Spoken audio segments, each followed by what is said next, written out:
عمونغو تي دي افن عمونغو فانون بأسن مفتار حيال شرحي يخيدل ازيو سبر متنقطاي سبر متنقطاي زولان سبر متنقطانا يلومي زي آية أنا بزح جزي أنتاجي رفون دويلة متنقطع زهاو كله متنقطع هاو كله حزبنا خي تفق علامانا خي سبر قعزو قالسنا خي تأقاقل زياتهم قدمكم بصحوا ميلنا بوشت نسد الله الزحوات سي لو زي زوص خي مسلكم كل جزي كاوي نخلوي أو زي زوص زحك ديالنا عمونغو تي دي افن فانون زلو رخبي زلو صمدو بتصمدو نقدمي تكسر صمدو أمحاران تقراين كاب صمدو تقراين كالين ولا تقراين إرتران والله كاو زينا أست أنكر رخون كلالو نحنا نمحارانينا نقدا أمونغو محاران تقراين بزفتر نقر أوزيو جزي كل جزي أبزي أزلا رخبي كم ناي بومبا تايمين رايو مغنياتو ليتن كترن زسعر سباتنيو زي عند أول كده مسي حكي هوب مسكرين السخمي أو زي ترينا زلهم بيتو أو تلفزيون ترينا زلهم مسكرين السخمي تايمين نقولكم مسي حذركم جميرا مزلوخ نقرأكم يحزني زي قليل نقر كيمس سبر متنقطع لكم قريتكم ولا شرقور سبر متنقطع حزي تايم زولو عمون قوتي دي افن فانون كساب متخاص بصح أفلا لايك فتر خلالو أو وسن بفلاي بدو تقراي زيهم قورن خلي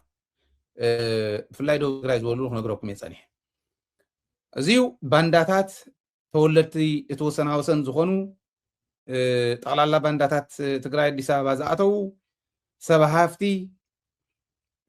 بهافتم نفر رحخا إيدوم نوحت زخون سبات ناي منقست أكالات وانتي ترفه ازيو يسرحوا لكم زلو يقلصوا فلفلاتنا ازي كم تلقوا تواهبوهم زنك أساقصوا قلسوات علو ودابتات اللو زول بجبوت مرتعو فلفلاتنا حبيرو ناي رايا مننت اسملاش كوميتيز بحال حدا بلصقنا سمين ولو بعل بحلفنت توهاوم يزلو سويلو بالبالي سرع بحلفنت توهاوم سر بلصقنا سمين ولو ناي رايا اسملاش كوميتيز بحال ازيومن بانداتات تግራይን بግልጽ ደጋጊሞም ከም ተኣከቡሉ ጉዳይ እዩ ስራሕ እውን ተኸፋፊሎም ከም ዘሎ ፍልፍላትና ይገልጹ ስራሕ ተኸፋፊሉ ተዋሂቦም ከም ዘሎ ሓዙኒ ካብኡ ካብ ከተማ አላማጣ ክሳብ ቆቦን ወልድያን እሙናት ዝበሃሉ ባንዳታት ተፈልዮም ተመዲቦም ኣለው ገንዘብ እውን ተሰሊዑሉ ከም ዝኾነ ተቐሚጡሉ ከም ዝኾነ መናእሰይ ዝተመልመሉ ከም ዘለው ካብ አላማጣ ዋጃ ጥሙጋ ሒዙ እስካዕ ወልድያ ኸይድ ዝተመልመለ እንዳተጎራረሰ ኢንፎርሜሽን እንዳተዋሃበ በብግዚኡ እናተራኸበ ዝኸይድ ከም ዘሎ ፋኖን ቲዲኤፍን ብሓደ ዝእክሉ ወይ ዝርከብሉ ከባቢ ይርከብሉ እዮም ዝበሃል ከባቢ ኣብኡ ኸትኩሉ ሕዚ ፋኖን ቲዲኤፍን ሓቢሮም ይውዕሉ እዮም ይራኸቡ እዮም ልክዕ ኣብቲ ወሰና ወሰን ዘሎ ማለት እዩ ቲዲኤፍ በርዶር ይሕሉት ይውን ከባቢኡ ይሕሉ ሓቢሮም ይርከብሉ እዮም ኣብ ዝበሃል ከባቢ ወይ ይራኸብሉ እዮም ኣብ ዝበሃል ከባቢ ከትኩሉ ነንባዕሎም ክጠራጠሩ ዝገብር ተግባር ክፍጽሙ እና ክዳመዩ ተዕላማ እዚ ንክዳመዩ ከቢሮም ተልኩም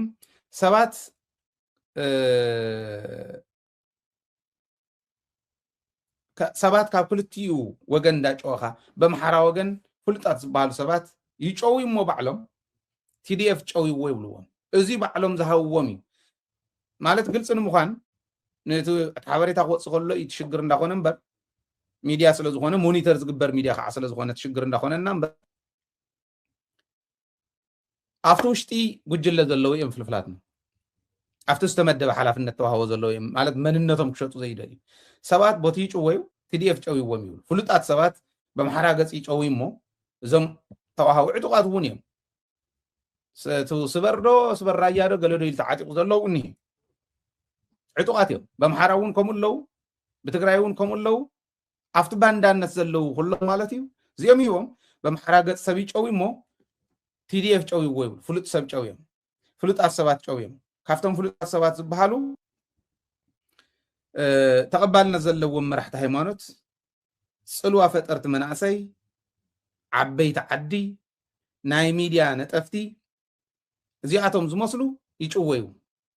نزيهم يچوي مو انت اتيم لهم مسوم يسرحو تزياتهم لهم يچوي مو بمحراغص انت تچويم كام حران تخوينو تي دي اف يچويوم يبلو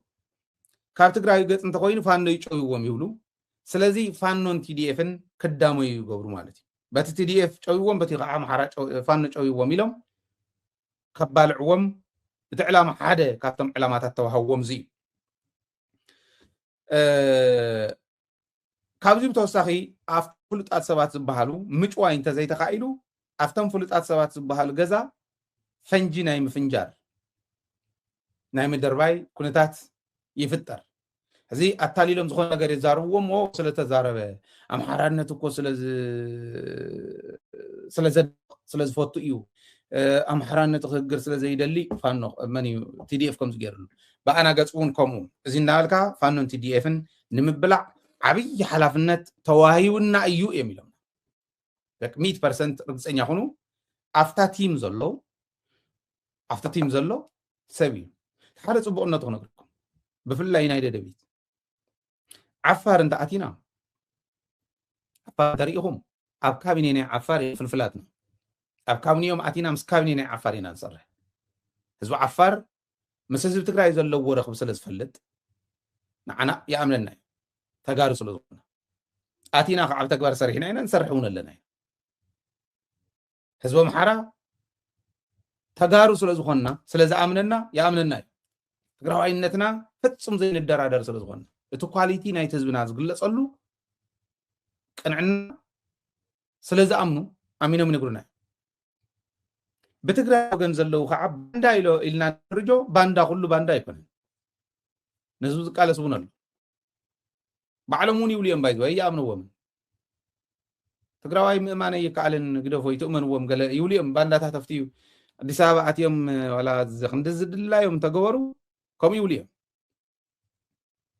بزي يقدس حدا غزي ون زول والله نمنتا يوم تي بي ال اف نصادقان وص يوم تي بي ال اف زي وقسو صادقان زبحال سبيلهم حح زي يولو انت خوينو يولو اتيام ميديا سلا زي يخول يتمنهنا اتيام كع ميديا سلا زي يخول نتمنهنا تايلم طرطيرمو اوكي صادقان انت لا يخو خيون كذابع حياتو صادقان فلا لا كم زلو سلا زفلت كوم غيرم مباريرم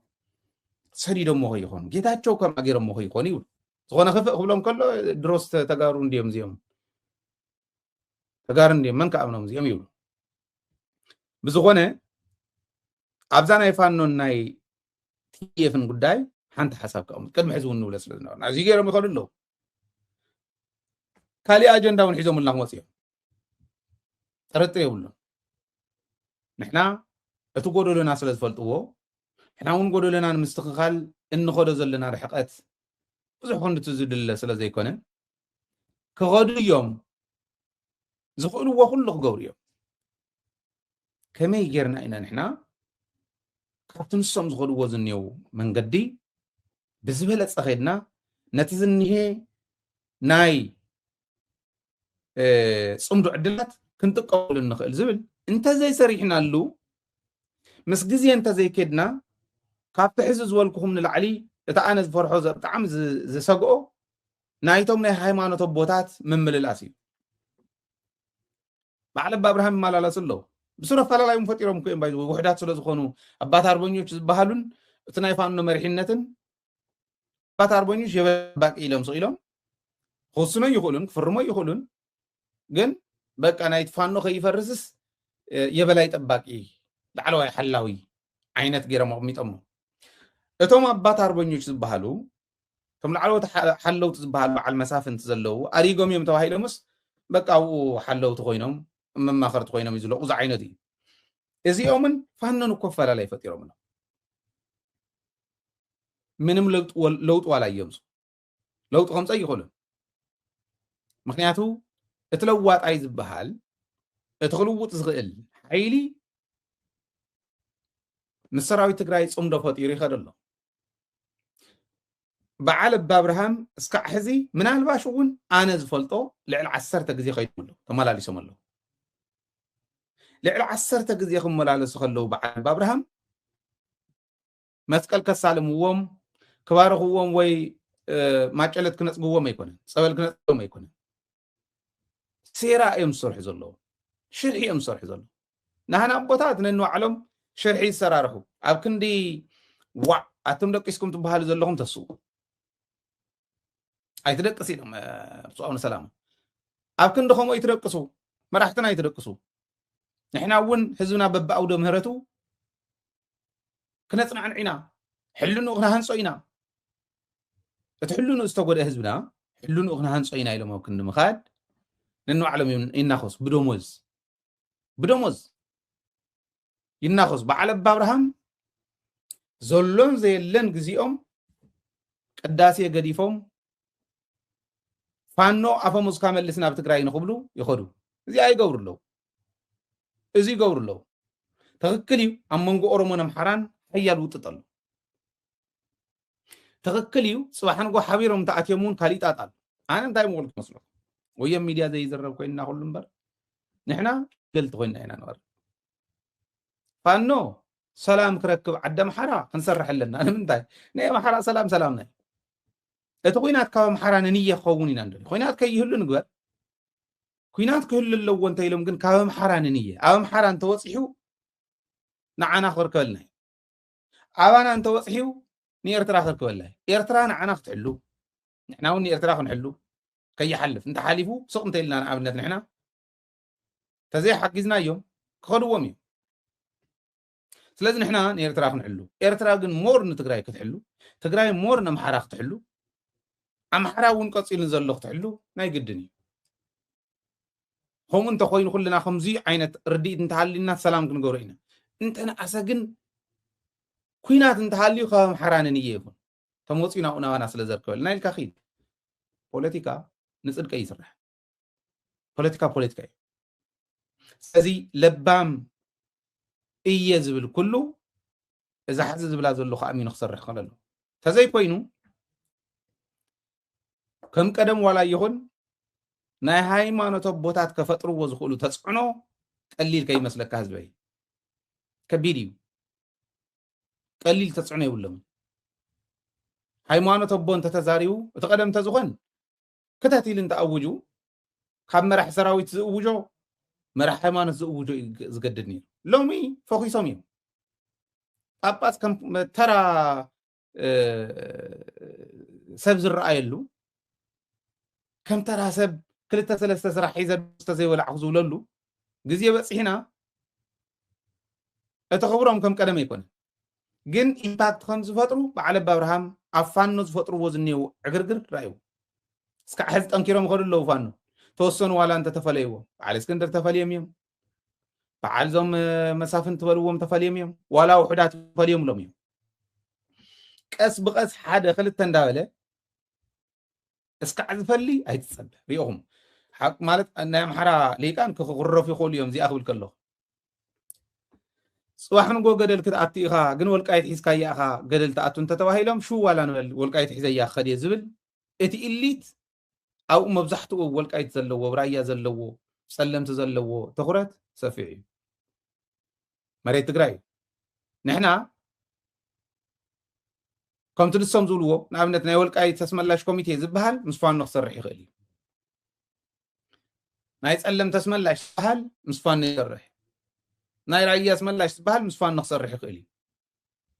ዋላ ምስ ካልኦቱን ክሰርሕ ይኽእል እዩ መፅኢልና ንኺድ ናይ ኣምሓራ ሳይና ነብል ንስራሕ እዚኦም ግን ምሳና ክሰርሑ ይኽእሉ እዮም ፅባሕ ንጎ ዋላ ክንጥይቆ ፀገም የለን ኢሎም እዮም ዝኽእሉ ንሕና ኣልዋሃ ምላሽ ዝብሉ ኮሚቴ ኣለዉ ትፈልጥዎም ትኾኑ ኣይ ቲንክ ዝፈልጦም ብዙሕ ሰብ ኣይኮኑ ይመስለኒ ነዚኦምማ ኣፈራሪሖሞም መሪሕነት ትግራይ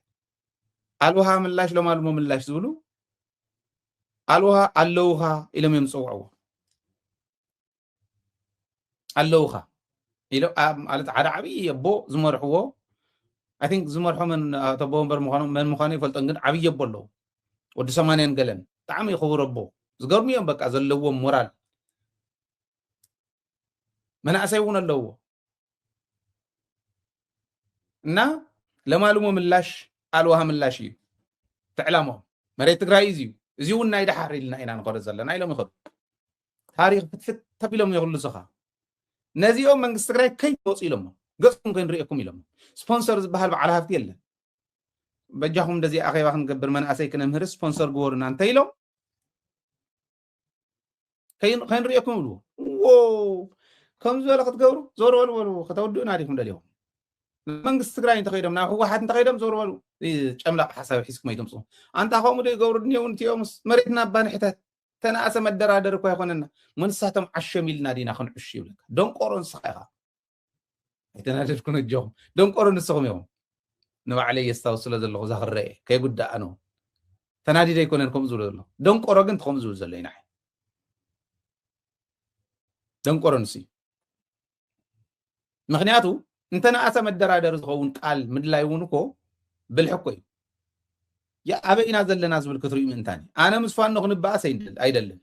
ምስ ኣምሓራ ክንበኣስ ኣይደለን ሰላም እያ ክንፈጥር ዘለና ሰላም እውን ንፈጥር ኣለና ኢና ናይ ሃይማኖት ኣቦታት ደልየ ይረክብ ኣለኹ ኣብነት ሊቀ ሊቃውንቲ ኣባ ወልደ ትንሳኤ ኣብዚ ኣቕሪበ ትግራይን ኣምሓራን ተተፈላለዮም ክንብላዕ ኢና ንሕና ሓደ ኢና ኢሎም ታሪክ ፀሓፊ እዮም ሶም ከዓሶ ኢሎም ተራ ፈላሲ እውን ኣይኮኑ ኣምፂና ውዝዩ ቃለ ምሕተት ጌርና በዓል ልደቱ ነምፆም ኢና ካልኦት ነምፅእ ኢና ምስ ኣምሓራ ሓደ ኮይና ኢና ክንከይድ እንደሊ እምብለይ እንተኢሎም ግን ናተይ እንዳሕለፍኩ ዝህብ ሰብ ኣይኮንኩን ስርዓት ግበር ኢለ ስርዓት ከትሕዝ ዝኽእል ስራሕ ክሰርሕ እየ ዝደሊ መደራደሪ ዝኾን ኩሉ ግዜ ብክልተ እግርካ በዓልካ ጠጠው እንተዘይልካ ማንም መፂኡ ከኽብረካ ከም ዘይኽእል ክትፈልጥ ክትክእል ኣለካ ህዝበይ ስምዓኒ ኣነ ብትክክል ሓደ ግዜ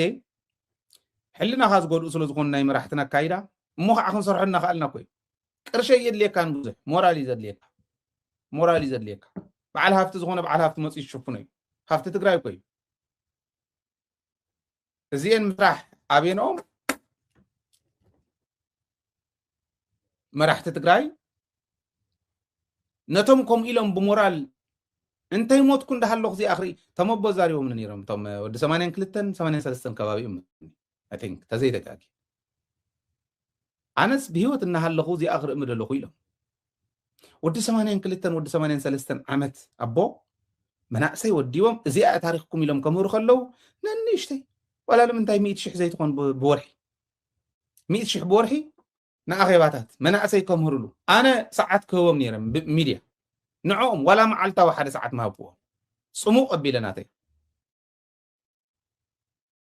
ንእሽተን ካፍትና ሃና ፅሙቕ ኢልና ካፍቲያን ቆንጢርን ሓደ ሰዓት ንዕኦም ምሃብክዎም ኣልዋ ምላሽ ዝበሃል ፖለቲካሊ ሕዚ የድልየናን ሕዘን እንታይ ኣብ መድረኽ ብውሽጢ ዶ ንስርሓሎ ሚድያ ዶ ንስርሓሉ እዚ ክንውስኖ ንኽእል ኢና ምክንያቱ ምስ ፅም ዶ ካሊእ ጣጣ ከየምፅእ ኣጀንዳ ኢልካ ሒዝካ ናይ ግድንታ ኣጀንዳ ንስኸደ ኣለዎ ኢልካ መንእሰይ ተማሂርዎ እንተፀኒሑ እምበር ፅባሕ ንጎ ንዓተል ዓለልዋ ምላሽ ኮናትካ እንተልካ እስኪ ንገረኒ ኢሉ ግዜ ዝወስድ መንእሰይ እንድሕሪ ሒዝካ ፀኒሕካ ትፀገም ዝኸውን ሽዑ እዩ ስለዚ ምስትውዓል ከና እዩ ሓንቲ ቢሮ ከምዚ ዝበላ ነገራት ኣይዶን እንታይ ኢልና ክንስይማ ከም ንኽእል ኣብ ምግቢ ውሕስና ኣብ ዓርሰ ምርኮሳ ንኽኣምን መንእሰይናት ትገብር መሬቱ እንታይ ምዃኑ ታሪኹ ዝፈልጥ መንእሰይ ንኽህሉ ትገብር ኣብ ሳይንስን ቴክኖሎጂን ዝነጥፍ ኣብ ፈጠራ ዝነጥፍ ታሪኽ ኣኽሱማውነት ክመልስ ዝኽእል መንእሰይ ክህሉ ዝገብር ቢሮ መን ንበላ እስኪ ፀሓፉ ለይ ከምዚ ዓይነት እንተሃልዩኩም ካብተን ዘለዋ ቢሮታት ኩለን ካብ ካቢኔ ትግራይ ሒዝዎን ካብ ዘሎ ፍልይ ብዝበለ እዚአን እንተተትኩር እዚአን ዝሓዘት ተኣምር ክንፈጥር ንኽእል ኢና ኣቶም ሰብ ኣንታ ብዝፈጠርቲ ሰባት ክንደይ እኒውን ኣይመስለኩም ንዓይ ደውለይ ሚድያ ስለ ዝኾነ እዚዩ መብዛሕትኡ ግዜ እዚኣ እንደፋልጡልና ኢሎም ኢሎ እኽል ተኣምር ክፈጥሩ ዝኽእሉ መናእሰይ እኒዩ ታሪኾም ክፈልጡ ዝደልዩ እዚኣ እንደገበሩልና ሞቲቬሽናል ስፒከርስ በብቦትኡ ታሪክ ዝፈልጡ ሞቲቬሽናል ስፒከርስ ሶ ኢለ ኣይኮነን ቢዝነስ ዝፈልጥ ሞቲቬሽናል ስፒከር ናብ ቢዝነስ ትወነት መንእሰይ ታሪክ ዝፈልጥ ሞቲቬሽናል ስፒከር ናብ ታሪኹ ይወስዶ ነት መንእሰይ ቴክኖሎጂ ዝፈልጥ ከምኡ ናብ ቴክኖሎጂ ይወስዶ ነት መንእሰይ እዚኣ እንተጌርና ጥራሕ ኢና ክንልወጥ ንኽእል ካብዚ ወፃእ እንተኮይኑ ግን ክንደይ ናይ ዝኣክል ውድቀት ከምፃልና ከም ዝኽእል ብደንቢ ክርዳእኩም ክኽእል ኣለዎ እዩ